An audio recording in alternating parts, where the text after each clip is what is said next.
Big YouGov poll in the Times this morning, in which it says the Tories would be left with only 108 seats after July the 4th. Reform would pick up 5, Liberal Democrats 67, but it could be that the Tories would have their biggest loss for over 100 years. The Labour Party would get a majority of over 200 with 425 seats. Incredible stuff, but that's not the worst of it. Scarlett, very good morning to you. Hello, Scarlett. Hello, can you hear Hi, me? I can indeed, yes, and I can also see you. So, depending on which paper you read, it's either the worst loss for the Tories in 100 years or possibly 200 years. A couple of the polls, the ones in the Telegraph, seem to be less favourable to reform. Nigel Farage has said that's because they started polling on the 22nd of May. I don't know whether that's valid, but I wanted to ask you whether you think that there's something about the way polls are done that might not show the true picture for some of the smaller parties like the Greens and for reform. There's certainly something about the way that these particular polls that we're talking about this morning are done that might not show the true picture. So the ones you've been mentioning today are all MRPs, and so I won't get too technical, but they're models Right. that you can work out seat projections from, and they are notoriously quite bad with smaller parties. Yeah. I think Nigel Farage's problem with the poll that you mentioned with the fieldwork dates was that that was before he entered the race. And I think one thing that all polls, no matter what their methodology and approach, agree on is that Nigel Farage's re-entering frontline politics had the biggest impact of anything else this campaign, and reform are now up to 15% in average in the polls. Right. And so, I mean, I suppose the question is, pretty much it looks as though Labour have got a big majority no matter what. Whether it's a super majority or a big majority, it certainly is going to be at least as big as what happened in 1997, unless something's gone very wrong. But I'm just wondering if there's things that might be falling through the cracks, like could reform actually win more seats? Not because, the system is against them, but just because it works out that way, because they actually manage to get first past the post wins, victories.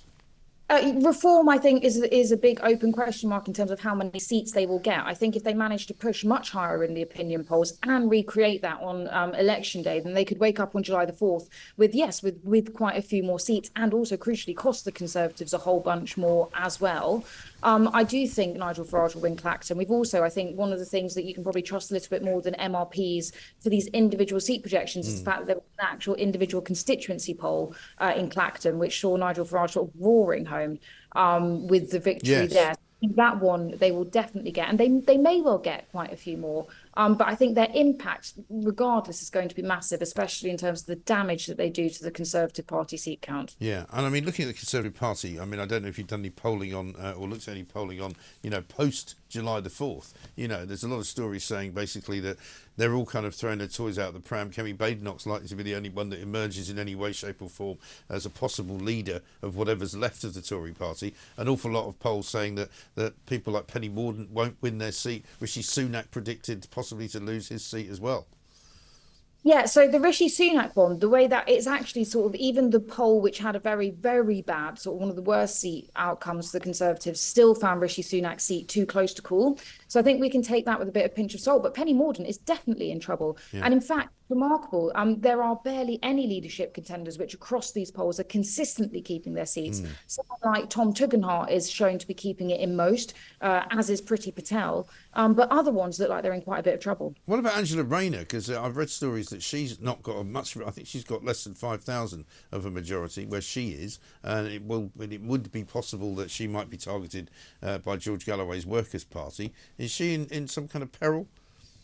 There will be some Labour politicians that I think we're not really focusing on them, but their seats are incredibly interesting because they're facing threats from potentially places like George Galloway's party or independent candidates, or indeed the Greens. So they're going to sort of buck the national trend. And while some Labour candidates might be able to come in on massive swings and defeat Conservative majorities people always thought impossible, others may actually face losing their seats. I know quite a few are worried about it. Whether it will actually happen, I don't know. And again, it is quite hard to tell without actual individual polls going on in the areas on the ground.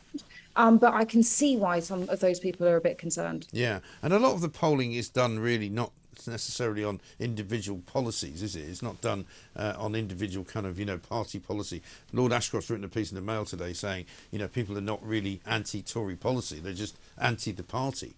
And a lot of people are voting for Labour, not because they like what they see, but just because they're not the Tories. I think that's a lot of it. Something we hear again and again and again in focus groups is that people have lost all faith in the party now.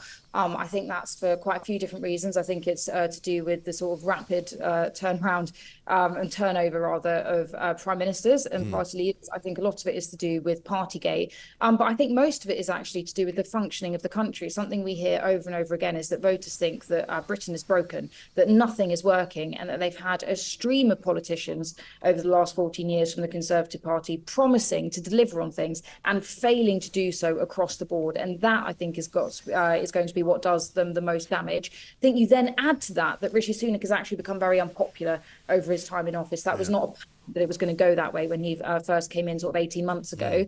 But the combination of those two things means they're about to get a real kicking. Yeah, it would seem so. And over the next 2 weeks, we were told at the beginning of this election campaign that the polls would narrow. Do you see any sign of that happening? I think it's actually the most interesting thing about this campaign, which in some ways is also the most boring, depending which way you look at it, which is that they've not narrowed. Received wisdom was that they would narrow, that Rishi Sunak would be able to persuade back some of those voters that had voted Conservative in 2019, but were then telling pollsters they didn't know, or they were going to vote Reform. I think there was quite a lot of optimism they might be able to squeeze the Reform vote. Nigel Farage re-entering the race changed everything. And actually, they're losing 1 in 4 of the people that voted for them in 2019 to the Reform Party. And another nearly 3 in 10 are saying they're still open to doing so. So actually, things might even get worse still. I'm not saying they will, but it's definitely a possibility. Yeah, I think all bets are off, as they don't like saying around Conservative Party Central Office, but there we are. Thank you very much indeed. Scarlett Maguire, Director of JL Partners Polling. Will this polls get narrower? Seems unlikely.